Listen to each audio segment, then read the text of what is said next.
Bismillahirrahmanirrahim. Assalamu alaikum. Welcome to lecture number 16 of MGT 410 Marketing Theory and Practices. Last हमारी discussion pricing पे चल रही थी, जो लेक्चर नंबर 15 में आपने देखी होगी। उसी चैप्टर को कंटिन्यू कर रहे हैं जी हम। Pricing, understanding and capturing the customer value, उसमें कुछ पॉइंट्स थे जो स्टिल हमने कवर करने हैं। Topics to cover for today are other internal and external considerations affecting price decisions. In fact what we have studied was in the previous lecture what we have studied was about the price, pricing करते कैसे हैं, price होता क्या है। तो अब कुछ considerations आपको जहन में रखनी है, internal और external considerations, जब आप प्राइसिंग कर रहे होंगे, जब आप प्राइसिंग के डिसीजंस ले रहे होंगे। रीजन बीइंग कि they affect the pricing affects your product a lot, the pricing affects your whole marketing mix a lot, and in fact हम ये कह सकते हैं कि पूरा मार्केटिंग का जो प्रोसेस है वो इससे अफेक्ट होता है। तो कंसिडरेशंस इन सेटिंग प्राइसेस में आपके सामने इस वक्त फिगर आ रही है जी, कस्टमर परसेप्शंस ऑफ वैल्यू की, फिर इसके बाद other internal and external considerations है, और फिर उसके बाद प्रोडक्ट कॉस्ट हैं। तो ये रिवाइज हो रही है तकरीबन ये फिगर, ये आपने लेक्चर नंबर 15 में भी देखी थी, जहां पे मैंने आपको प्राइस सीलिंग और प्राइस फ्लोरिंग का कॉन्सेप्ट बताया था। इनफैक्ट अब जो पोर्शन है हम, यानी कि इसमें अगर आप देखें तो ये कस्टमर परसेप्शंस ऑफ वैल्यू का पोर्शन हम कवर कर चुके थे। इसमें हम देख चुके थे कि कस्टमर परसेप्शंस ऑफ वैल्यू क्या होती है। फिर इसके बाद हमने कुछ कॉस्ट के हवाले से, प्रोडक्ट कॉस्ट के हवाले से कुछ बात कर ली थी। This next portion that we are going to cover today is the other internal and external considerations, जिसमें हम marketing strategy, objectives and mix की बात करेंगे। फिर इसके बाद nature of the market and demand की बात करेंगे। फिर कंपैरेटिव स्ट्रेटजीज एंड प्राइसेस की बात करेंगे। तो ये तीन इंपॉर्टेंट एस्पेक्ट्स हैं, तीन इंपॉर्टेंट कंसिडरेशंस हैं। जिस तरह से इन कंसिडरेशंस को डिवाइड किया गया, इन कंसिडरेशंस पे आज की डिस्कशन है। उसके बाद it will be followed by the next chapter, chapter number 11 हमने स्टार्ट करना है, जो कि प्राइसिंग को ही आगे लेके चल रहा है। तो marketing strategy, objectives and mix जो है ये यहाँ से हमने डिस्कशन लेके चलनी है। The factors to consider when setting prices, and in this concept we are, as I've told earlier, other internal and external considerations affecting the pricing decisions, इनको हम देख रहे हैं। Customer perceptions of values क्या होती हैं जी? They set the upper limits for prices and costs set the lower limits. Companies must consider internal and external forces when setting the prices. In fact आप ये कह सकते हैं कि customer perceptions of value जो है वो आपकी upper limit होती है, वो आपने एक अपर लेवल पे देखना होता है, और जो आपकी कॉस्ट है वो आपके लोअर लेवल पे है। मींस इस लोअर लेवल से लेकर अपर लेवल तक, यानी कि कॉस्ट से लेकर परसेप्शंस ऑफ वैल्यू तक आपकी प्रॉफिट मेकिंग की कैपेसिटी है। प्रॉफिट मेकिंग आप कितनी कर सकते हैं, कितनी आपको करनी चाहिए। These all are the things that you need to think over when considering the pricing decisions। और कंपनीज जो है उनको यहाँ पे भी जैसे लिखा हुआ है, they must consider the internal and external forces और internal and external factors when setting the prices। इसी तरह से आगे चलते हैं जी। टारगेट कॉस्टिंग है। It starts with an ideal selling price. मैं जो अभी बात कर रहा था कि आपकी वो जो कॉस्ट है और कॉस्ट लोअर लिमिट है, और फिर उसके बाद जो कस्टमर परसेप्शन ऑफ वैल्यू है that is the upper limit. तो यहाँ कहीं इस ब्रैकेट के अंदर आपकी सेलिंग प्राइस आ रही होगी, यानी कि आपकी टारगेट कॉस्टिंग को भी आप कह सकते हैं। It's the ideal selling price based on the consumer value considerations and then targets cost that will ensure that the price is met. In fact, as I've told earlier in many lectures कि जी marketing जिस भी business की हम कर रहे हैं, जो भी बिजनेस हम चला रहे हैं, उस बिजनेस का कॉन्सेप्ट ये है कि आपने प्रॉफिट मेकिंग करनी है। There is no such thing as social welfare when you talk about the businesses. So here the target costing it starts with the ideal selling price. It is basically the start of that target costing, जहां पे आपको selling price लिखनी होती है, और वो selling price उस bracket के अंदर आनी चाहिए जो आपको मैंने लोअर कॉस्ट, लोअर लिमिट और अपर लिमिट अभी लास्ट स्लाइड में बताई है। In fact the minimum cost, the expenses that you इनकर ऑन मैन्युफैक्चरिंग द प्रोडक्ट, वो आपकी लोअर लिमिट थी। और लोअर लिमिट के अंदर जब आप कुछ मार्कअप ऐड करते हैं, जिस तरह के मार्कअप की कैलकुलेशंस हमने आगे देखी भी हैं, कुछ हम इससे पहले वाले लेक्चर्स में देख भी चुके हैं। मार्कअप की आगे बात चलती रहेगी, क्योंकि मार्कअप और प्रॉफिट ये इंपॉर्टेंट है। जब आप कॉस्टिंग कर रहे होते हैं तो उस वक्त बहुत इंपॉर्टेंट है।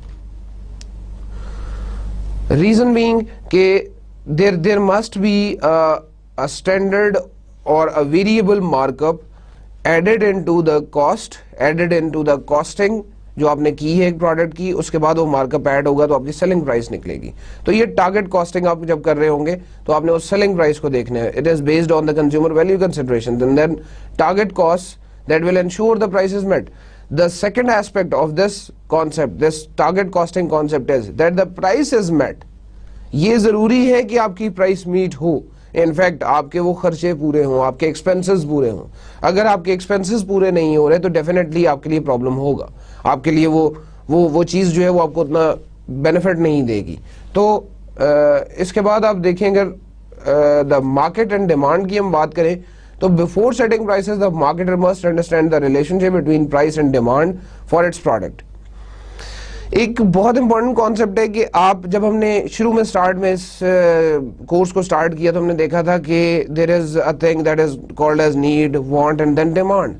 तो demand of the product is very important, उसको स्टडी करना, उसको देखना बहुत जरूरी है आपके लिए। रीजन बीइंग कि there is a strong relationship between the market and the demand, और उसकी बेसिस पे ही आप प्राइस सेट करते हैं। जब आप किसी चीज की अबंडेंस हो जाएगी तो प्राइस ऑटोमेटिकली कम हो जाती है। जब एक चीज मार्केट में बहुत ज्यादा आ जाती है, बहुत ज्यादा क्वांटिटी में आ जाती है तो उसकी प्राइस गिरना शुरू हो जाती है। वाइल जब डिमांड बढ़ जाएगी तो आपकी प्राइसेस भी बढ़ना शुरू हो जाएंगी, क्योंकि जब आपकी अबंडेंस होगा मार्केट के अंदर तो डिमांड आहिस्ता आहिस्ता कम होना शुरू हो जाएगी या लोगों की नीड्स मीट होना शुरू हो जाएंगी। तो एक्सेस प्रोडक्ट जो है वो पड़ी रहेगी मार्केट में, लेकिन खरीदने वाला कोई भी नहीं होगा। तो उस वक्त शायद हमें प्राइसेस लो करनी पड़ती हैं ताकि लोग अपना कंजम्पशन पैटर्न बढ़ा सकें, लोग ज्यादा चीजें खरीदने में राजी हो जाएं। While on the other side अगर आपकी ये जो मार्केट और डिमांड का कॉन्सेप्ट है इसमें यह है कि आपकी अगर मार्केट में शॉर्टेज है किसी चीज की कमी है तो उसकी डिमांड ज्यादा हो जाएगी, बिकॉज लोगों की नीड्स पूरी नहीं हो रही होती, लोगों की नीड्स मीट नहीं हो रही होती। तो you must the marketer or you people, as you are the marketers, you must understand the relationship between the price and demand for its product, because अगर आप देख रहे हैं कि किसी चीज की abundance है मार्केट में और आप फिर भी हाई प्राइस पे बेच रहे तो आपकी प्रोडक्ट नहीं बिकेगी, लोग शायद अल्टरनेट्स की तरफ चले जाएंगे, लोग शायद आपसे मिलती जुलती जो दूसरी प्रोडक्ट ऑप्शन है उनके पास वो अवेल करना शुरू कर देंगे।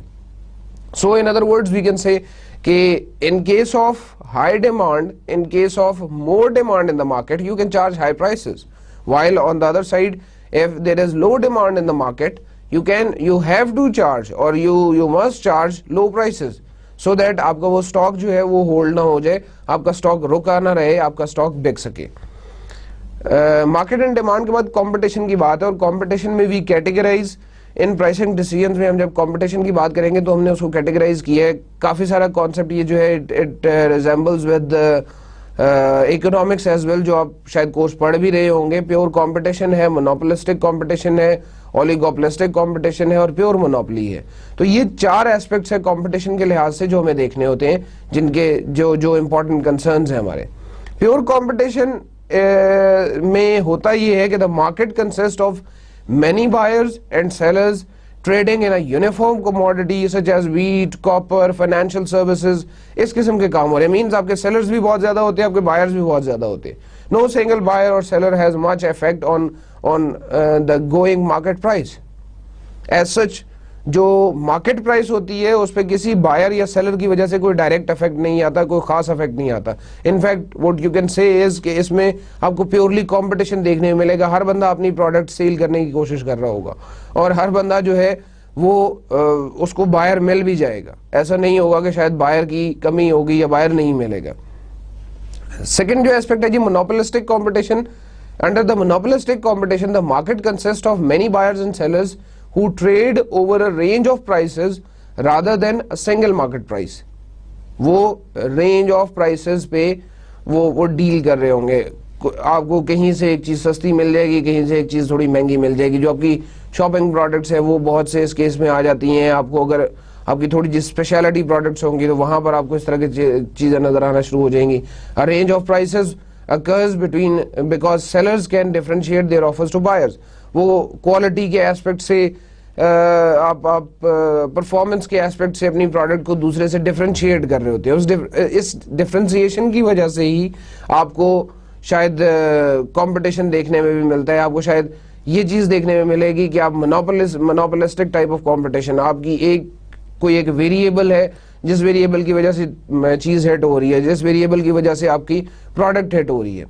तो अब वो वेरिएबल जो है, चाहे आपकी क्वालिटी है, चाहे आपकी कन्फॉर्मेंस विद द स्टैंडर्ड्स है, चाहे आपकी परफॉर्मेंस है, इनफैक्ट उसका फायदा ये होगा कि वो आपका कंपेटिटिव एज होगा, और उसी कंपेटिटिव एज की वजह से यू कैन से कि आपकी प्रोडक्ट दूसरे से ज्यादा बेहतर है, दूसरे से ज्यादा अच्छी है।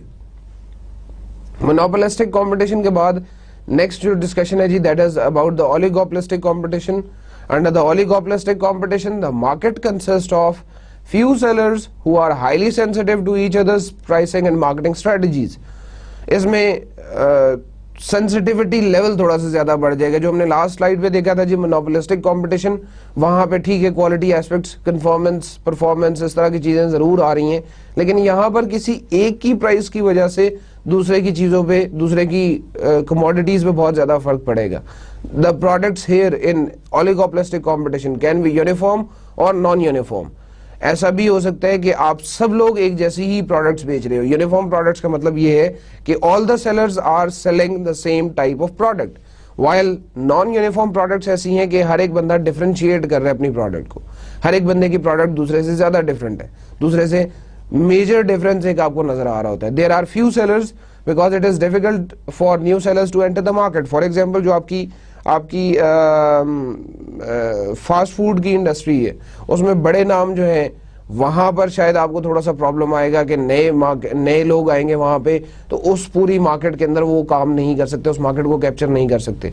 आपकी जो बॉटलिंग इंडस्ट्रीज है, कोका कोला हो गई, पेप्सी हो गई, इनके ब्रांड्स जो हैं, यहाँ पर आपको ओलिगोपोलिस्टिक कंपटीशन किसी तरह से देखने में मिल सकता है।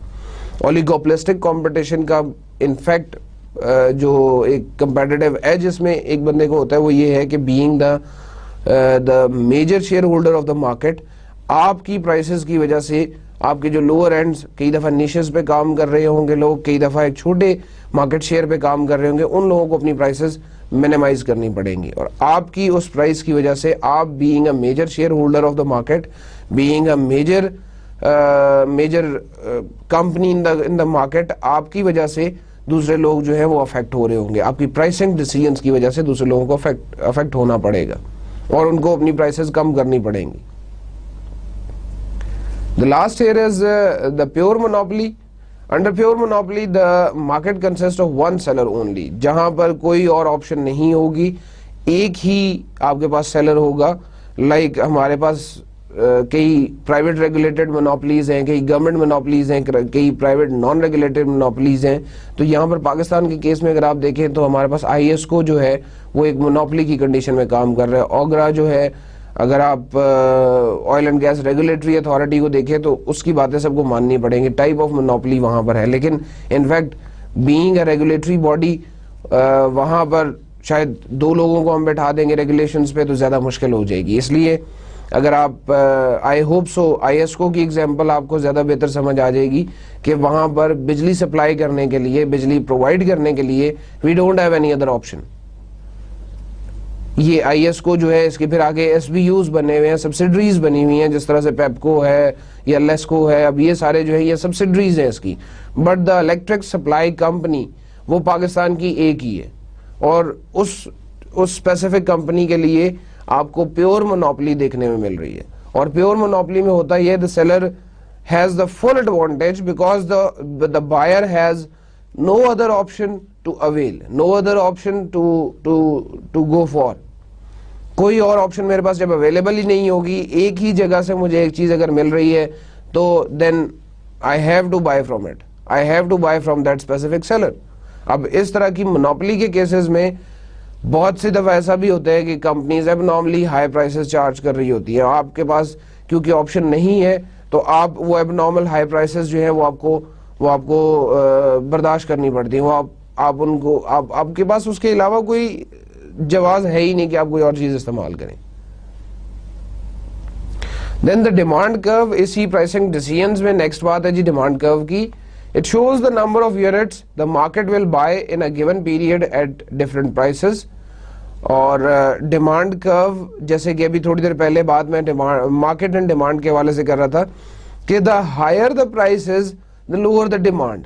प्राइसेस आप जितनी बढ़ाते जाएंगे डिमांड उतनी ज्यादा बढ़ती जाएगी। वाइल वहां पर जब हमने इससे 2-3 स्लाइड्स पहले हमने जब बात की थी मार्केट एंड डिमांड की, तो हमने नीड की बात की थी कि मार्केट में नीड ज्यादा होगी तो डिमांड, इनफैक्ट उसका मतलब ये है कि डिमांड बढ़ती जा रही है और आपको उस हिसाब से सप्लाई करनी है। यहां पर अब प्राइसिंग के हिसाब से जब आप देखेंगे तो the higher the price the lower the demand. जितनी आप एक चीज की कीमत बढ़ाते जाएंगे लोग उसकी कंजम्पशन कम करते जाएंगे।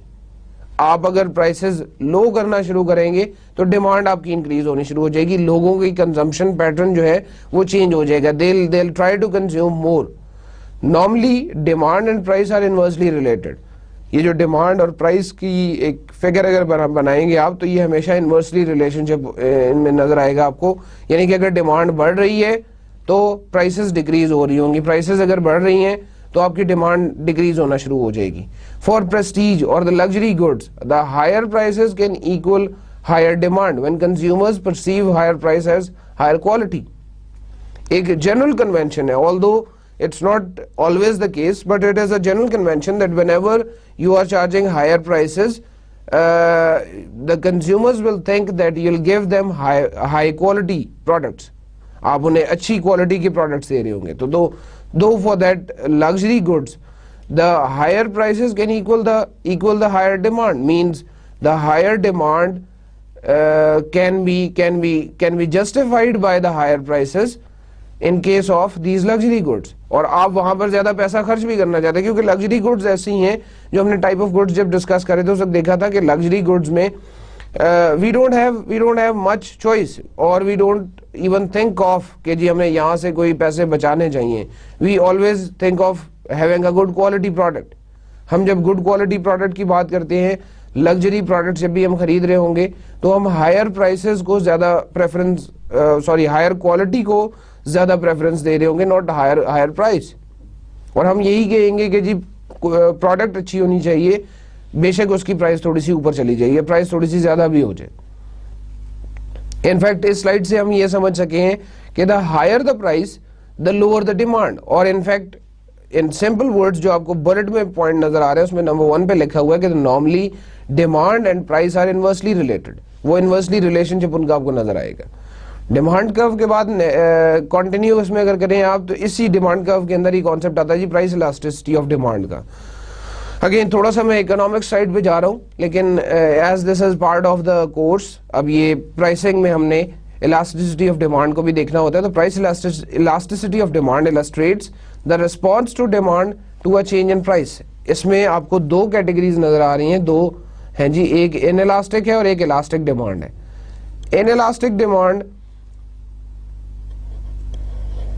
Inelastic demand occurs when demand hardly changes when there is a small change in price।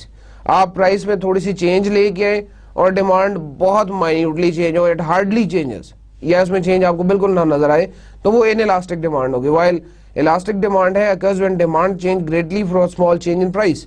Price में थोड़ी सी भी चेंज आई, थोड़ी सी भी आपने प्राइस बढ़ा दी है तो लोग अल्टरनेट्स की तरफ जा गए, लोग दूसरे किसी सेलर से प्रोडक्ट खरीदना शुरू हो गए। तो अब इलास्टिक डिमांड में आई वुड से कि वो तमाम प्रोडक्ट्स आएंगी जो कि प्योर कंपटीशन में है, या जो आप ये कह सकते हैं कि जिनमें कंपटीशन आपको ज्यादा देखने में मिल रहा है। रीजन बीइंग कि आप चाहते हैं, मोबाइल कंपनीज में पहले ये कॉन्सेप्ट बहुत ज्यादा था, इनफैक्ट पहले मोनोपोलिस्टिक टाइप ऑफ कंपटीशन इसलिए नजर आ रहा था कि ठीक है जी अगर प्राइसेस थोड़ी बहुत चेंज भी हो रही हैं, मेरा नंबर बहुत से लोगों के पास गया हुआ है, मैं अपना नेटवर्क चेंज कर लूंगा, अपना नंबर चेंज कर लूंगा, बहुत बड़ा प्रॉब्लम आ जाएगा। मोबाइल नंबर पोर्टेबिलिटी एक कॉन्सेप्ट आया और उस कॉन्सेप्ट की वजह से अब आप you can keep your own number and have shifted to another service. आप यो फोन का नंबर अगर इस्तेमाल कर रहे हैं 0333 के साथ आपका कोई नंबर है, तो आप ड्यू टू लोअर प्राइसेस आप किसी और सेलर के पास जाना चाह रहे हैं। आप चाहते हैं कि जी सेलर नंबर 1 और सेलर नंबर 2 जो है वो मुझे लोअर प्राइसेस दे रहे हैं, मैं उधर चला जाता हूं। तो एमएनपी के जरिए, मोबाइल नंबर पोर्टेबिलिटी के जरिए अब ये पॉसिबल है। तो अब हम कह सकते हैं कि वो जी पहले जो मोनोपोलिस्टिक टाइप ऑफ कंपटीशन हमें नजर आ रहा था, अब वो प्योर कंपटीशन में चला गया। अब प्योर कंपटीशन में अगर चला गया तो it occurs there is elastic demand now in the market, in the telecom market, while पहले जो थी inelastic demand थी कि demand hardly changes because the person don't want to change his or her number, because of the charges, because of the increase in charges. While now in the current state, जो आपकी mobile number portability की facility है उसकी वजह से elastic demand आपको नजर आ रही है. In fact the demand changes greatly for a small change in price. कोई भी थोड़ी सी भी प्राइस चेंज करेगा सेलर अगर, तो मैं कहूंगा जी मैं आपकी सर्विस नहीं इस्तेमाल करता, मैं मोबाइल नंबर पोर्टेबिलिटी ले लूंगा और मैं किसी और के पास शिफ्ट हो जाऊंगा. इसी तरह से लास्ट में आपको प्राइस इलास्टिसिटी ऑफ डिमांड का फॉर्मूला नजर आ रहा होगा जी. प्राइस इलास्टिसिटी ऑफ डिमांड का फॉर्मूला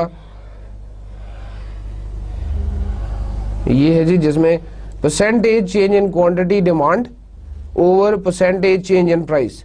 तो ये जब आप इस फॉर्मूला को यूज करेंगे, यानी कि परसेंटेज चेंज इन क्वांटिटी आप देखेंगे, क्वांटिटी डिमांड आप देखेंगे, वो आप यहाँ पे लिखें, और उसके बाद percentage in price, percentage change in price आप यहाँ पे लिखें, तो आपके पास प्राइस इलास्टिसिटी ऑफ डिमांड निकल आएगी. ये प्राइस इलास्टिसिटी ऑफ डिमांड का फॉर्मूला आपको नजर आ रहा है. तो इस फॉर्मूला में अगर हम फॉर इंस्टेंस वैल्यूज पुट कर लेते हैं कि the percentage change in quantity demand जो है वो 10% है, और जो हमारे पास परसेंटेज चेंज इन प्राइस आ रहा है वो है let's say 2%.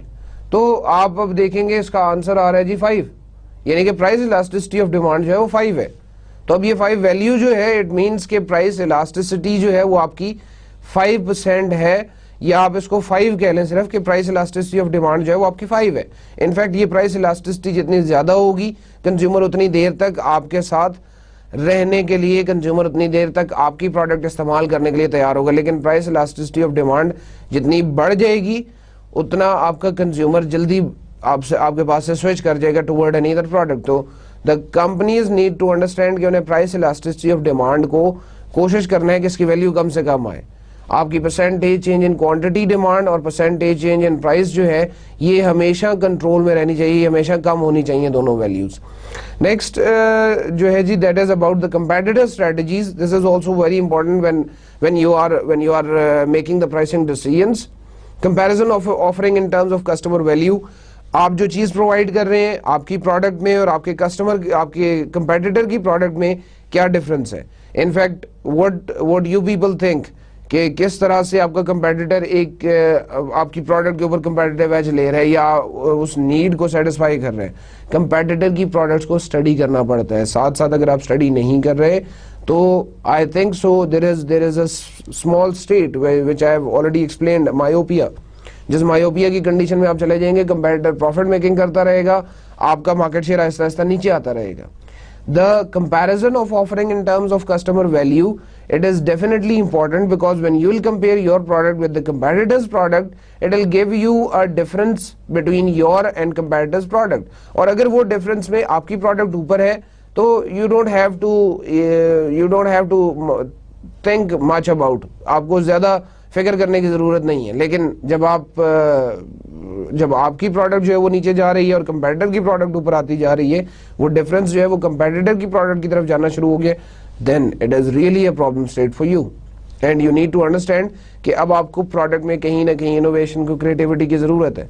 Strength of competitors आपको सेकंड नंबर पे देखना पड़ेगा कि कंपेटिटर मेरा, उसके पास कितनी इन्वेस्टमेंट है, कितनी जल्दी डाइवर्सिफाई कर रहा है वो. आप एग्जैक्टली उसके रेवेन्यूज के बारे में तो नहीं जान सकते कि जी इतने पैसे वो अपने बिजनेस में हर महीने डाल देता है या हर 1 साल के बाद डाल देते हैं. At least what you can see is, what you can think is कि वो डाइवर्सिफाई कैसे कर रहा है, वो अपनी मार्केटिंग में कितने पैसे खर्च कर रहा है, वो किस तरह से मार्केट कैप्चर करने के बारे में सोच रहा है, उसकी एडवर्टाइजमेंट्स कैसी हैं. Competition pricing strategies. आपकी कंपटीशन में आपको कई दफा ऐसा भी होता है कि आपको प्रॉफिट अपना जो है वो मिनिमाइज करना पड़ता है, प्रॉफिट कम करना पड़ता है. तो कंपटीशन प्राइसिंग स्ट्रेटजीज आपको देखनी है कि आपकी कंपटीशन में किस किस्म की प्राइसिंग आपकी होनी चाहिए. अगर आपका consumer let's say lower price की तरफ जा रहा है, कंज्यूमर ये चाहता है कि जी प्राइस कम होनी चाहिए, और जरूरी नहीं है कि आप भी अपनी प्राइस कम करें.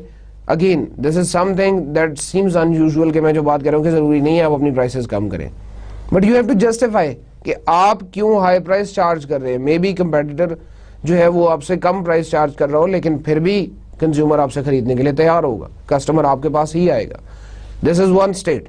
While in the other case ऐसा भी हो सकता है कि अगर कंज्यूमर जो है ही और she is ready to buy the product on 10 rupees and your competitor is selling the product on 11 rupees, आप उसको 10 रुपीज पे किसी न किसी तरह से लेके हैं। आपको अपनी प्रोडक्शन कॉस्ट किसी तरह से कम करनी है, आपको अपने प्रॉफिट्स में से कुछ पैसे कम करने। कंपटीशन में you always have to think of greater market share, कि आप कैसे ग्रेटर मार्केट शेयर ले सकते हैं। वाइल मोनोपोली में इस किस्म के हमारे पास एस्पेक्ट्स नहीं होते। मोनोपोली में हमें इस चीज की परवाह नहीं होती कि हम किस तरह से लो प्राइसेस चार्ज करें और हमारे पास ज्यादा कस्टमर्स आए, क्योंकि मोनोपोली में तो कस्टमर्स आएंगे ही। इनफैक्ट मेरे पास उनके पास कोई और ऑप्शन है ही नहीं। अच्छा, इसके अलावा जो भी मैं बात कर रहा था कि कंपटीशन प्राइसिंग स्ट्रेटजी में आप देखते हैं कि जी 11 रुपीज आपके कस्टमर की पहुंच है और आप 10 रुपीज पे बेच रहे हैं, तो this may be the case कि आप उनको कंजम्पशन किसी न किसी तरह से उनको एक ही पैकेज के अंदर 10% एक्स्ट्रा वाला काम करके दे देते हैं। आप उनको कम्युनिकेट करते हैं कि we are charging 12 rupees but we are giving you this much extra, we are giving you this much extra benefit to you. अब ये जो चीजें हैं, ये चीजें आपकी अगर कंज्यूमर को समझ आ जाती हैं थ्रू योर मार्केटिंग मैसेजेस, तो आपके लिए फायदा होगा। आपको बहुत आसानी से चीजें समझाना पड़ेंगी कंज्यूमर को, while on the other side आपके कंपैरेटर के लिए शायद ये चीजें समझाना आसान ना हो। कस्टमर प्राइस सेंसिटिविटी है कि customer is if sensitive to price, यही बात मैं भी कर भी रहा हूं कि customer is if sensitive to price, you need to think over it, you need to see कि जी वो सेंसिटिविटी मुझे किस तरह से कैप्चर करनी है। मुझे कम प्राइस पे ये प्रोडक्ट देनी है, मुझे कम प्राइस पे ये प्रोडक्ट कंज्यूमर्स को बेचनी है।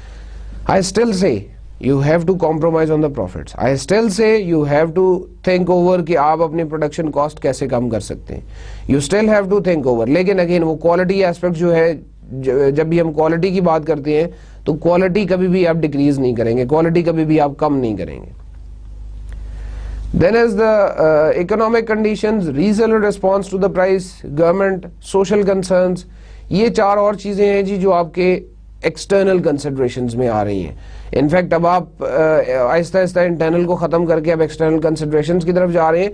इकोनॉमिक कंडीशंस, पहली चीज है जी economic conditions such as boom और recession, inflation, interest rates, they affect the pricing decisions because they affect both consumer perceptions of the product's price and value and the cost of producing a product. एक बहुत आसान सी बात है कि अगर मैंने देखा कि पेट्रोल की प्राइसेस लेट्स से 10 रुपए बढ़ गई हैं और उसके बाद मार्केट में मैं अगर सब्जी खरीदने जा रहा हूं तब भी मुझे कुछ प्राइसेस में चेंज नजर आ रहा है, प्राइसेस थोड़ी सी हाई हो गई हैं। मुझे अगर मैं ट्रेवल कर रहा हूं तो ट्रेवल करते हुए मुझे जो कैब में ले रहा हूं या टैक्सी चार्जेस मुझे पे करने हैं, वो टैक्सी के चार्जेस भी बढ़ गए हैं।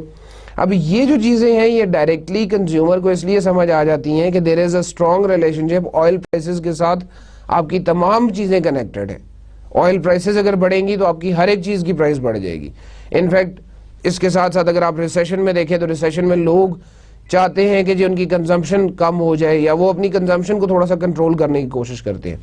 वो ये कोशिश करते हैं कि जी हमारे पास जहां हम लेट से 2 यूनिट्स किसी चीज के कंज्यूम कर रहे थे तो अब हम 1.5 यूनिट्स कंज्यूम करना शुरू कर दें।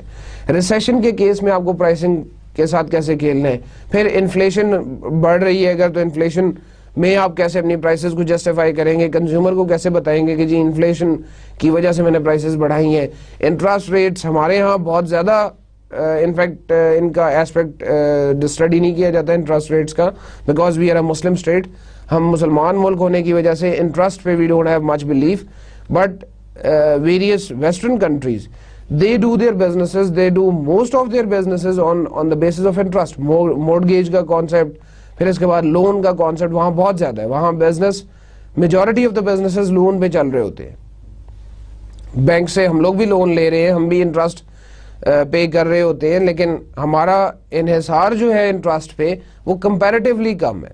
वेस्टर्न वर्ल्ड का इन्हिसार इंटरेस्ट फैक्टर के ऊपर बहुत ज्यादा है। तो अब ये इंटरेस्ट फैक्टर बढ़ने से या कम होने से मेरी प्राइसिंग पे क्या इफेक्ट आएगा, मेरी प्राइसिंग कैसे चेंज होगी, ये ऐसे डिसीजंस हैं जो आपके इकोनॉमिक कंडीशंस हैं, ये ऐसी हैं कि जो कंज्यूमर को भी समझ आती हैं, या कंज्यूमर भी उसी, क्योंकि वो पार्ट ऑफ द सोसाइटी है, वो उसी एनवायरनमेंट के अंदर रह रहा है, तो उसे भी पता है कि जी रिसेशन चल रहा है और कंपनीज के हालात बुरे हैं, इन्फ्लेशन है और प्राइसेस बढ़ रही हैं, उसके बाद इंटरेस्ट रेट्स जो है वो इंक्रीज हो गए हैं तो कंपनीज ज्यादा पैसे चार्ज करेंगी। बट अगेन जितना रिलीफ आप कस्टमर को दे सकते हैं, जितना रिलीफ आप कस्टमर को देंगे इस तरह की कंडीशंस में भी, वहां पर आपको ही फायदा होगा। लाइक लेट्स से अभी ये जो रिसेंट रिसेशन आया था हमारे वेस्टर्न वर्ल्ड में, वहां पर ब्रेकफास्ट फूड्स की कंजम्पशन में बड़ी चेंज आ गई थी। ब्रेकफास्ट फूड्स में हमारे यहाँ तो जी इट्स वेरी कॉमन कि हम वो ऑमलेट खा लेंगे, साथ पराठा आ जाएगा या इस तरह का। वहां पर as people have less time, वो ज्यादातर अपना टाइम जो है वो अपनी सोशल एक्टिविटीज में ज्यादा पैसे भी और टाइम भी खर्च करते हैं। तो उनके ब्रेकफास्ट फूड कंजम्पशन में ये चेंज आई थी कि वो रेडी टू ईट फूड की तरफ ज्यादा जाना शुरू हो गए थे। और रेडी टू ईट फूड में भी बहुत से लोग ऐसे थे जिन्होंने नाश्ता करना छोड़ दिया था because of the recession in the market. Recession था, बहुत से लोगों की नौकरियां चली गई थी, बहुत से लोगों की पेज जो थी वो कम हो गई थी, उनके पे भी कट ऑफ आ गए थे। अब उस वजह से वेस्टर्न वर्ल्ड में यूके और एलाइड जितने भी एरियाज हैं वहां पर इस ब्रेकफास्ट फूड कंजम्पशन में बड़ी चेंज आ गई थी। अब ये जो रिसेशन का एस्पेक्ट था, इसकी वजह से अभी भी स्टेबिलिटी एज सच वैसी नहीं है जैसी कुछ अर्सा पहले तक मार्केट में थी। आहिस्ता आहिस्ता वो रिसेशन का जो इफेक्ट है वो कम जरूर हो रहा है वेस्टर्न वर्ल्ड में, लेकिन स्टिल रिसेशन है। अभी अमेरिका में रिसेंटली रिसेशन की खबरें सुनने में मिली है कि जी बहुत से लोग हैं जो अभी भी जॉबलेस हैं, और इट वाज एक्सपेक्टेड कि 2 लाख जॉब्स जो हैं वो अनाउंस होंगे, while 1 lakh and something jobs announce हुई हैं। और अब ये जो चीजें हैं ये इस तरह के टाइम पे आपको प्राइसेस के साथ जस्टिफिकेशन देनी होती है, प्राइसेस के साथ एक कंप्लीट जस्टिफिकेशन देनी होती है कंज्यूमर को, so that they can by your product. तो ये इकोनॉमिक कंडीशन ऐसी नहीं है कि जो शायद आप समझाते हैं और कंज्यूमर को समझ नहीं आती। इनफैक्ट कंज्यूमर भी इसके बारे में जरूर समझते हैं, लेकिन कंज्यूमर उस हिसाब से अपने आप को मोल्ड करना शुरू कर देता है, अपने आप को चेंज करना शुरू कर देता है। The company should set prices that give resellers a fair profit, encourage their support and help them to sell the product effectively. Resellers आपके लिए बहुत जरूरी है। रीसेलर्स का इनफैक्ट एस्पेक्ट इसलिए जरूरी है कि रीसेलर्स नहीं होंगे तो आपकी प्रोडक्ट फाइनल कंज्यूमर तक नहीं पहुंचेगी। आपकी प्रोडक्ट कंज्यूमर्स तक पहुंचाने के लिए ये रीसेलर्स दरमियान में इंटरमीडियरीज का रोल प्ले कर रहे हैं। ये इंटरमीडियरीज बिल्ड होती रहती है और आपके कंज्यूमर तक यानी कि अल्टीमेट कॉन्टेक्ट पॉइंट तक आपको लेके जाती है। हमें कोशिश ये करनी है कि हम एक फेयर प्रॉफिट उन्हें ऑफर करें, उन्हें बेनिफिट ऑफर करेंगे तभी वो हमारी प्रोडक्ट खरीदेंगे। अदरवाइज उन्हें अगर बेनिफिट किसी और कंपनी से ज्यादा मिल रहा है तो वो उस तरफ जाना शुरू हो जाएंगे। तो हमारी प्राइसेस में एक एस्पेक्ट रीसेलर्स के लिए भी रखा हुआ होना चाहिए, एक फेयर प्रॉफिट उनके लिए हो, that encourage their support, that help them to sell the product effectively. उन्हें भी प्रोडक्ट बेचने में, उन्हें प्रोडक्ट कस्टमर्स तक पहुंचाने में जल्दी हो इस काम की। इसलिए जल्दी होगी कि जितना जल्दी मैं ये चीज कंज्यूमर तक पहुंचाऊंगा उतनी जल्दी मुझे मेरे प्रॉफिट्स मिलना शुरू हो जाएंगे। गवर्नमेंट एक और इम्पॉर्टेंट रोल है जी, it is external influence on the pricing decisions. Why it is an external influence? Because government की रेगुलेशंस, उसके रूल्स, उसकी पॉलिसीज जो है वो अगर चेंज हो रही है तो उसका इफेक्ट बिजनेस के ऊपर आएगा, उसका इफेक्ट आपकी प्राइसेस के ऊपर आएगा। गवर्नमेंट ने जो change in prices, change in duties, taxes ये लगाई हैं, इसकी वजह से प्राइस कम या ज्यादा हो सकती है। बहुत रेयरली आपको कम होती हुई नजर आएगी, लेकिन क्योंकि टैक्सेस की शरह जो है या टैक्सेस की परसेंटेज जो है वो हमेशा इंक्रीजिंग साइड पे जा रही है। इट इज नियरली इम्पॉसिबल कि पिछले साल टैक्स जी 10% था, इस साल टैक्स जो है वो 9% हो गया या टैक्स जो है वो 8% पे चला गया। रीजन ये है कि आहिस्ता आहिस्ता जब पॉपुलेशन ग्रो कर रही है, कंट्री की पॉपुलेशन बढ़ती जा रही है, तो ऑल्दो वो हाथ जरूर ज्यादा हो रहे हैं जो टैक्सेस दे रहे हैं, लेकिन इसके साथ साथ ये भी पॉसिबिलिटी है कि आपको नई कॉलोनीज बिल्ड करनी पड़ रही हैं, फैसिलिटीज बढ़ानी पड़ रही हैं, आपको लोगों की नीड्स को सेटिस्फाई करना पड़ रहा है, जो उनकी सोशल नीड्स हैं उनकी वजह से आपको पार्क्स, एमेनिटीज बनानी पड़ रही हैं, आपको शहर आबाद करने पड़ रहे हैं। अब उस वजह से गवर्नमेंट को भी टैक्सेस की जरूरत होती है, रोड्स बनानी पड़ रही हैं।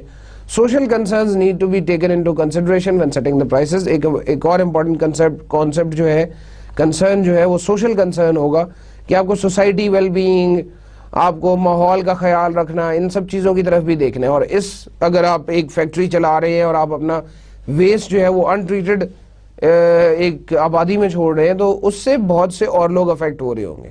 तो प्राइसिंग में आपको ये चीज़ भी देखनी है कि मैंने उस वेस्ट को प्रोसेस करके in such a form that it is not hazardous for the civilians, for the societal members. अब उस तरह से अगर उसको आप प्रोसेस करके अपनी फैक्ट्री से बाहर छोड़ेंगे तो आपके लिए भी अच्छी बात है। आप एक सोशल कंसर्न का ख्याल रख रहे हैं, आपकी वो डेफिनेटली प्राइस में ऐड होगी, वो प्रोसेसिंग जो है वो प्राइस का हिस्सा है। अच्छा, ये सोशल कंसर्न्स के साथ ही मैं चैप्टर का इख्तिताम कर रहा हूँ जी। सोशल कंसर्न्स चैप्टर नंबर 10 के लास्ट टॉपिक था। चैप्टर नंबर 10 में हमने प्राइसिंग के हवाले से थोड़ी बहुत बातें देख ली हैं जी। नेक्स्ट जो हम चैप्टर अब स्टार्ट करने जा रहे हैं that is chapter number 11 of the book, pricing strategies की बात है कि हम जब प्राइसिंग कर रहे होते हैं तो क्या स्ट्रेटजीज हमें फॉलो करनी चाहिए, क्या स्ट्रेटजीज हम फॉलो करते हैं।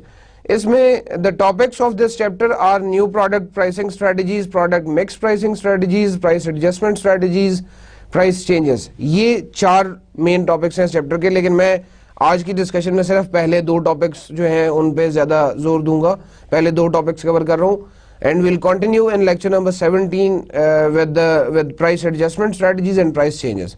तो पहला जो टॉपिक है that is new product pricing strategies. ये इसको अगर आप थोड़ा सा रिकॉल कर सके तो हमने एनपीडी यानी कि न्यू प्रोडक्ट डेवलपमेंट प्रोसेस का चैप्टर पढ़ा था जिसमें वो 8 स्टेजेस थी और हमने देखा कि पहली stage say that is idea generation, उससे लेकर कमर्शलाइजेशन तक आपको एक प्रोसेस फॉलो करना पड़ता है और आप एक नई प्रोडक्ट बना रहे होते हैं। तो इस तरह की नई प्रोडक्ट्स के लिए आपकी 2 टाइप्स की स्ट्रेटजीज हैं, प्राइसिंग स्ट्रेटजीज हैं जो फॉलो हो रही होती है, मार्केट स्किमिंग प्राइसिंग और market penetration pricing. Market skimming pricing पहली चीज है जी। Market skimming prices is basically a concept जो स्किम के वर्ड से आपको समझ आएगा। Skim is to extract something, और एक्सट्रैक्ट करते हैं आप उसमें से जो आप ये कह लें कि मोस्ट पावरफुल या most good aspect of the product वो आप स्किम करते हैं हमेशा।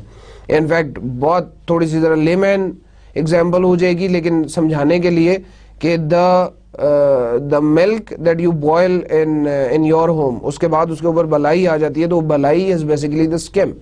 It is the extract that you take out from the milk. अब मार्केट स्किमिंग प्राइसिंग इसी तरह की एक प्राइसिंग है कि आप उस मार्केट में से वो लोग कि जो आपके अच्छे प्राइस पे कर सकते हैं, जो आपकी बेहतर क्वालिटी जिनको चाहिए, जिनके सामने प्रोडक्ट का इमेज भी बेहतर है, जिनको आपने इनफैक्ट अच्छे कंजम्पशन पैटर्न वाले लोग कहा था, अच्छे बाइंग पावर वाले लोग कहा था, वो लोग आप उठा के अपने सेगमेंट का हिस्सा बना लेते हैं, अपनी मार्केट का हिस्सा बना लेते हैं। वो आपकी स्किम मार्केट होगी। It is a strategy with high initial prices. शुरू में आपने जरा ज्यादा हाई प्राइसेस रखी हैं। It is to skim the revenues layers from the market. वो एक पहली लेयर, मोबाइल का नया मॉडल लॉन्च हुआ, बहुत कम लोग हैं जो उस वक्त वो मॉडल खरीदते हैं, लेकिन there are still some people who try to be up to date in terms of technology। वो फौरन से जाके नया मोबाइल खरीद लेते, पुराना अपना बेच देंगे या पुराना किसी और को गिफ्ट कर देंगे और नया मोबाइल खरीद लेते हैं। अब वो जब वहां पर मार्केट स्किमिंग हो रही होती है, वो इनिशियल लेयर जो है वहां से एक अच्छा प्रॉफिट मेरे पास आ जाएगा। Product quality and image must support the price. आपको वो क्वालिटी अगर अच्छी नहीं होगी, वो कंज्यूमर उससे सेटिस्फाई नहीं होगा, कंज्यूमर उस नई टेक्नोलॉजी को क्योंकि ये कंज्यूमर्स वो होंगे जो अपडेटेड होंगे हर एक चीज के बारे में, टेक्नोलॉजी के हवाले से, प्रोडक्ट वर्जन्स के हवाले से अपडेटेड होंगे। तो अगर आपकी quality image of the product ये अच्छी नहीं होगी, डेफिनेटली वो स्किम नहीं कर सकते आप। Buyers must want the product at the price. उनको वो प्रोडक्ट जिस प्राइस पे, जो प्राइस लिखी हुई है उसी प्राइस पे चाहिए, जो आपने अनाउंस कर दी है प्राइस उसी प्राइस पे चाहिए। दे विल नॉट पे you hire prices, they will not पे you, they'll not even pay you the higher price as well as they'll not bargain। वो बार्गेन भी नहीं करेंगे। आपको उन्हें पता है जी इस प्रोडक्ट की प्राइस कंपनी ने ये रखी है and that's all, they'll go and buy that product, they'll less bargain with you। cost of producing the product in small volume should not cancel the advantage of higher prices। in fact शुरू में जब आप start में कोई भी technology बनाते हैं तो उस पर पैसे खर्च होते हैं, उस पर ज्यादा पैसे खर्च होते हैं एज कंपैरेटिवली कि जब आप उसको रेप्लिकेट कर रहे होते हैं। तो अब शुरू के वक्त जब आपकी cost of producing the small volume है, उस वक्त आपकी ये ज्यादा एडवांटेज या ज्यादा हायर प्राइसेस का जो एडवांटेज आपको मिल रहा है, इसका फैक्टर कभी भी कैंसिल आउट नहीं हो सकता। हम शुरू में हमने स्मॉल वॉल्यूम प्रोड्यूस किया, हायर प्राइसेस चार्ज की, कंज्यूमर भी हायर प्राइसेस देने के लिए तैयार है।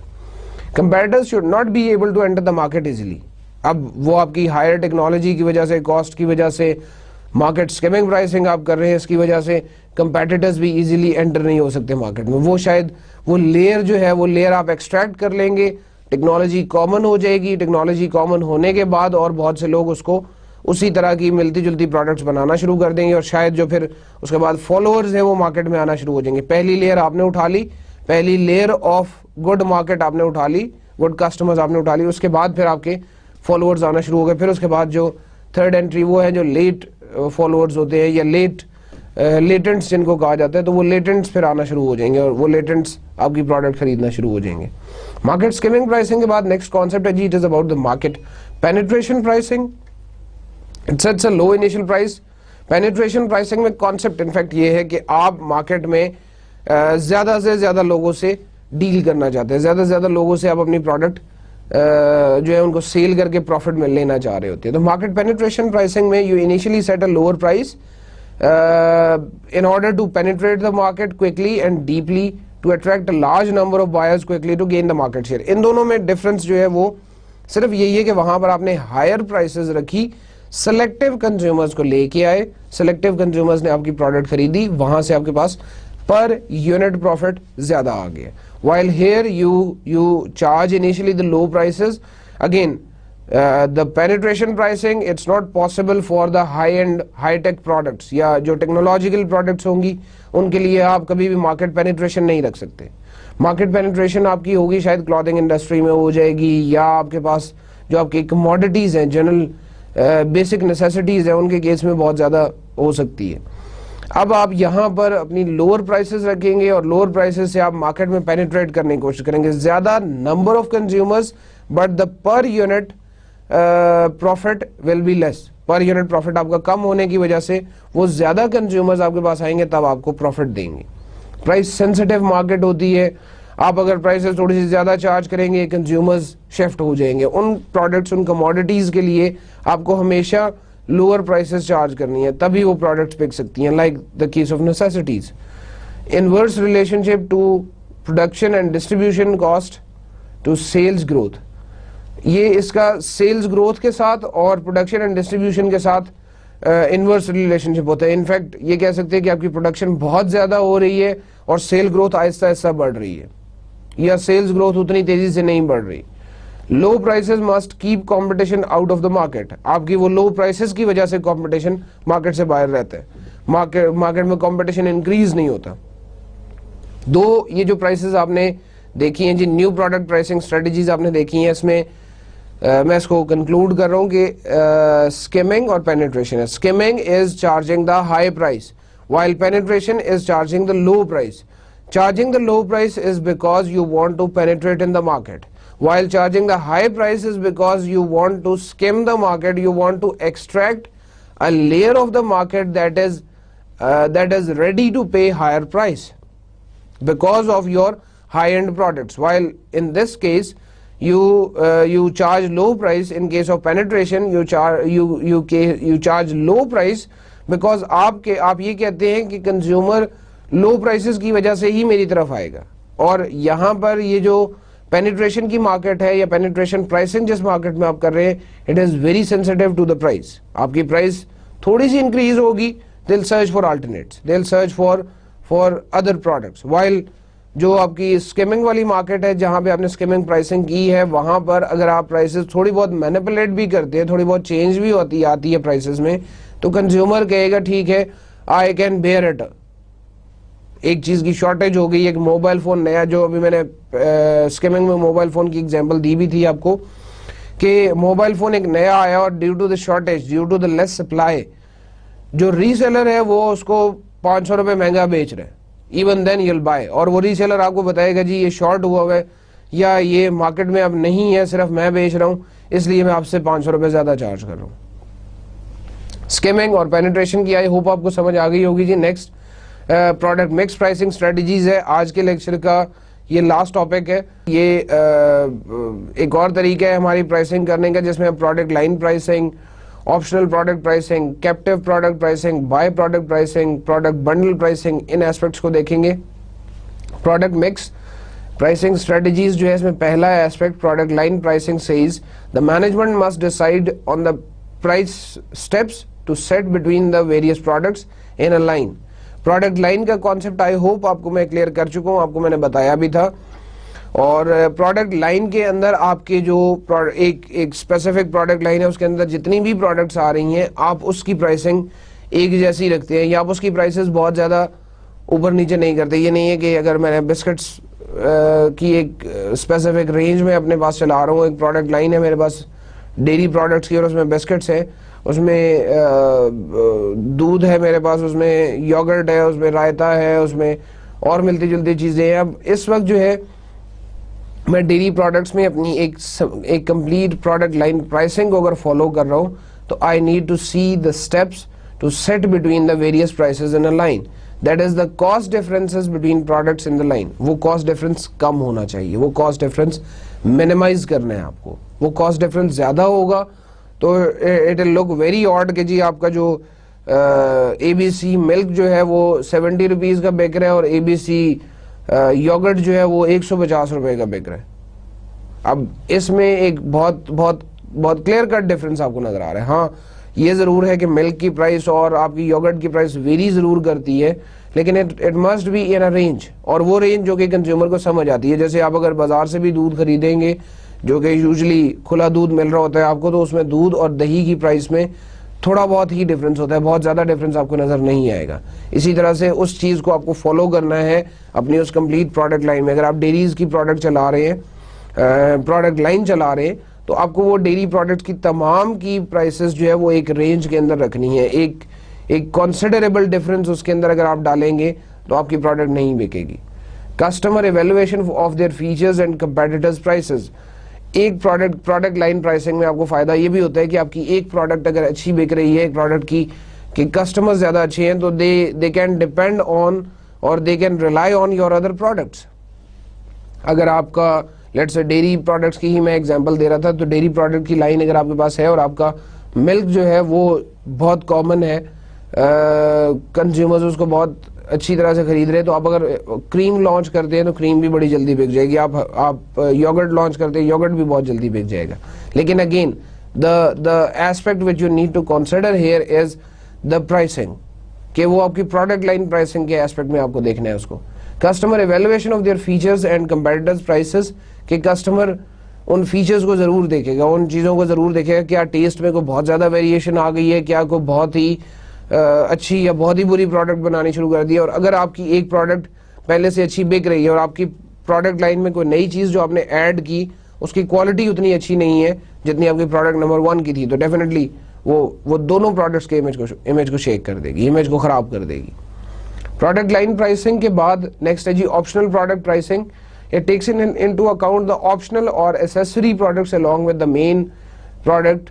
बहुत से केसेस में ऐसा होता है, 2 एग्जांपल्स आपके सामने लिखी हुई भी हैं। अ कार बायर में चूज अ नेविगेशन सिस्टम, तो वो नेविगेशन सिस्टम जो है it is the optional product, it is not part of a standard product. आपकी वो गाड़ी का स्टैंडर्ड हिस्सा नहीं है, लेकिन एक इंसान जो कि गाड़ी खरीदेगा वो नेविगेशन सिस्टम के बारे में या वो सिक्योरिटी सिस्टम के बारे में सोचेगा।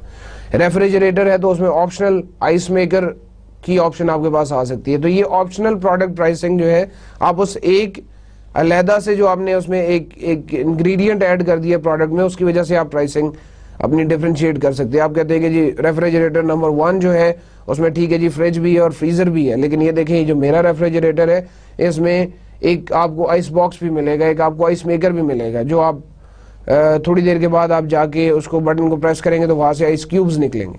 अब ये रेफ्रिजरेटर अगर आपका होगा तो इसमें कंज्यूमर आपको कुछ पैसे ज्यादा देने पे राजी हो जाएगा।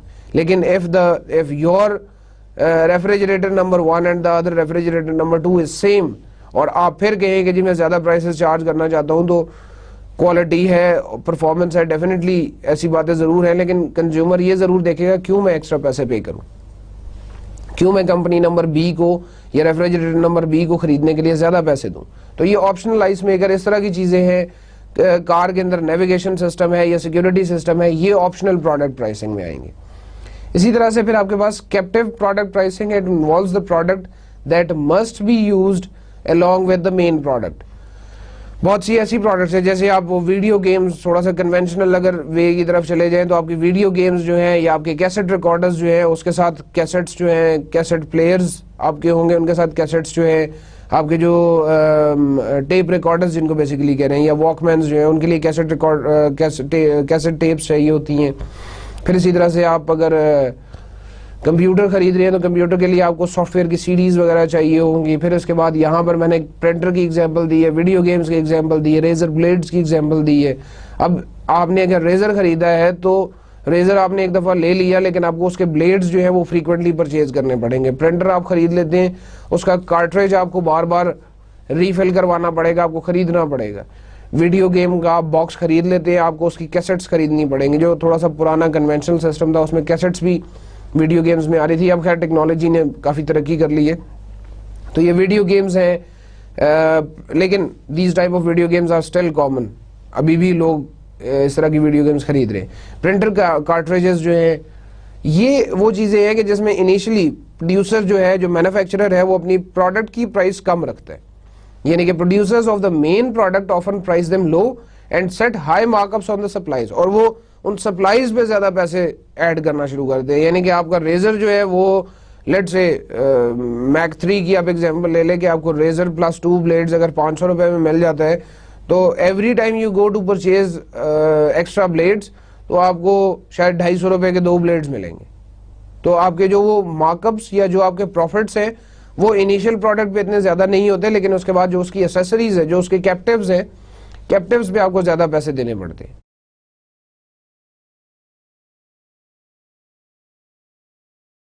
In the case of services, ये जो अभी हमने कैप्टिव की बात की है, इसी कैप्टिव प्रोडक्ट प्राइसिंग को हम सर्विसेज के केस में 2 पार्ट प्राइसिंग कह लेते हैं। 2 पार्ट प्राइसिंग का मतलब ये है कि एक आपकी फिक्स्ड फी है। फिक्स्ड फी का मतलब once you purchase that thing, once you get that thing, उस वक्त आपके उसके पैसे आपको पे करने। आपने एक सिम खरीदी, आपने एक टेलीकॉम कंपनी के साथ सब्सक्राइब किया, उनसे एक नंबर खरीद लिया, उस वक्त, अब तो खैर हमें सिमें फ्री मिल रही है, बल्कि उसके साथ हमें पैसे भी मिल रहे हैं, लेकिन there was a time when a SIM was sold worth 5000 और 6000 रुपीज, 5 या 6000 रुपए की आपको एक सिम मिलती होती थी सिर्फ। तो चले एनीवेज, आप सिम के खरीदते हैं, उस वक्त आपने सिर्फ 100 रुपए पे किए, और 100 रुपए में से 50 रुपए आपके पास अकाउंट में बैलेंस आ गए, अकाउंट में आपके पास पैसे आ गए, और 50 रुपए आपके सिम के चार्जेस हैं।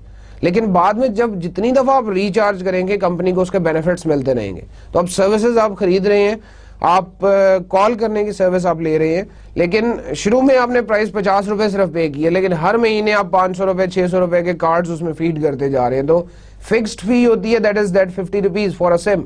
50 रुपए की आपने सिम खरीद ली। वेरिएबल यूजेज फी, जो बंदा जितना ज्यादा मोबाइल फोन इस्तेमाल करेगा उतने ज्यादा कार्ड्स उसे लोड करने पड़ेंगे, या उतना हैवी बिल उसका आएगा, उतने ज्यादा पैसे उसको कंपनी को पे करने पड़ेंगे। तो इनिशियली ये आप कैप्टिव प्रोडक्ट प्राइसिंग कह लें या 2 पार्ट प्राइसिंग कह लें, captive in case of products and 2 part in case of services.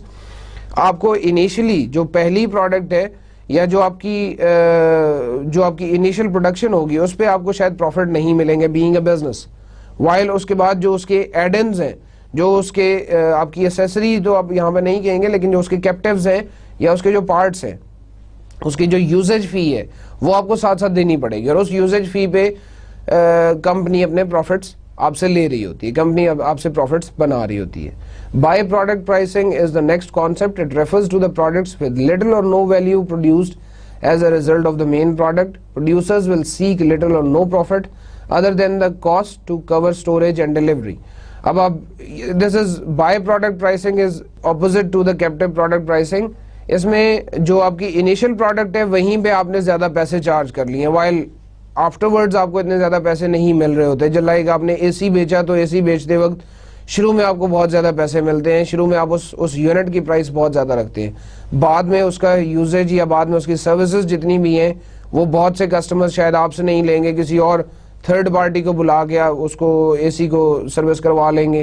तो आपकी वो शुरू में जो आपकी डिलीवरी या कवर जो है वो आपको वहां पे मिल जाता है जब आप इनिशियली प्राइस प्रोडक्ट बेच रहे होते हैं, वाइल आफ्टरवर्ड्स आपके वो प्रॉफिट्स इतने ज्यादा नहीं होते। तो by product refers to, in fact मैं आपके लिए दोबारा रीड कर रहा हूँ, to the products with little or no value produced as a result of the main product. The service foreign air conditioner, उसकी आपके लिए कोई एज सच को खास वैल्यू नहीं है। आपके लिए जो वैल्यू है वो मेनली उस एयर कंडीशनर की है। Producers will seek little or no profit other than the cost to cover storage and delivery, कि आप बाद में अगर लेट से उस एसी की आप सर्विस करवाना चाह रहे हैं तो उस वक्त जो पैसे वो चार्ज कर रहे होते, that may be is only the labour cost, may be is the expenses to cover that the wages of or the salaries of that laborers जिन्होंने आपके घर पे आके उसको साफ करना है, उसको ठीक करना है। प्रोडक्ट बंडल प्राइसिंग लेक्चर के एंड की तरफ हम जा रहे हैं। It combines several products at a reduced price. For example fast food restaurants bundle a burger, fries and a soft drink at a certain price. Dunkin Donuts पे आपको इस तरह की डील्स मिल जाएंगी, और आपको बहुत से फास्ट फूड्स हैं, ब्रेकफास्ट फूड्स हैं, जहाँ पे बेकरी आइटम्स हैं, वहाँ पे आपको बहुत से फास्ट फूड आइटम्स मिल जाएंगे। देसी नाश्ते की तरफ आप चले जाएंगे तो देसी नाश्ते में आपको इस तरह की ऑप्शन मिल जाते हैं कि जी वो हलवा पूरी के साथ आपको थोड़े से चने डाल के दे देंगे। अब ये जो है ये आपकी बंडलिंग का कॉन्सेप्ट है कि आप एक चीज को या आप इनफैक्ट एक प्रोडक्ट को बंडल की फॉर्म में अपने कंज्यूमर को देना चाह रहे हैं, बंडल की फॉर्म में अपने कंज्यूमर को सप्लाई करते हैं। ये जो एग्जांपल मैंने दी है जी आपको, it's very clear, I hope so, कि फास्ट फूड रेस्टोरेंट्स जो है वो बर्गर के साथ आपको थोड़े से फ्राइज भी डाल के दे देंगे, आपको एक सॉफ्ट ड्रिंक भी डाल के दे देंगे, चाहे ये आप सुबह नाश्ते में अपने में खा लें या दोपहर के खाने में खा लें। Again it will give you a different aspect कि आप बर्गर भी खा रहे हैं और साथ आपके पास फ्राइज का भी कुछ टेस्ट आ गया। And it is again adding value into the consumer needs. खाना आपने या ऑर्डर आपने जो है वो बर्गर ही की है, लेकिन उसके साथ वो फ्राइज या केचप का एक छोटा सा साशे आपको मिल गया। ये जो है ये प्रोडक्ट बंडलिंग का कॉन्सेप्ट है। और प्राइसिंग आपसे हर एक चीज की हो रही होगी, आपसे कहेंगे यही कि जी आप बर्गर की प्राइस पे कर रहे हैं, या उसको अलहदा से एक डील का नाम दे दें जी कॉम्बो नंबर 1 है और कॉम्बो 1 की आप प्राइस चार्ज कर रहे हैं। लेकिन अगेन उसमें हर एक चीज की अलग-अलग कॉस्टिंग की हुई होती है उन्होंने। कभी भी ऐसा नहीं कि एक बंडल में आपको इनफैक्ट कम पैसों की चीज मिल रही हो। तो ये प्राइस बंडलिंग के साथ ही मैंने प्रोडक्ट मिक्स तक की बात आपसे कंप्लीट कर ली। प्रोडक्ट मिक्स प्राइसिंग स्ट्रेटजीज तक की बात कंप्लीट की। हम इसी जगह से कंटिन्यू करेंगे नेक्स्ट लेक्चर में, लेक्चर नंबर 17 में आपके सामने दोबारा आऊंगा मैं थोड़े अरसे के बाद। प्रोडक्ट मिक्स प्राइसिंग स्ट्रेटजीज जो है वो हमारा इस चैप्टर का सेकंड टॉपिक था, और almost half of the chapter is now covered. Pricing strategies chapter number 11 की मैं बात कर रहा हूँ, और बाकी के जो 2 एस्पेक्ट्स हैं वो हम इंशाल्लाह आइंदा आने वाले लेक्चर में कवर करेंगे। टिल द नेक्स्ट लेक्चर मैं आपसे खुदा हाफिज कहूँगा। Thank you very much. Allah Hafiz.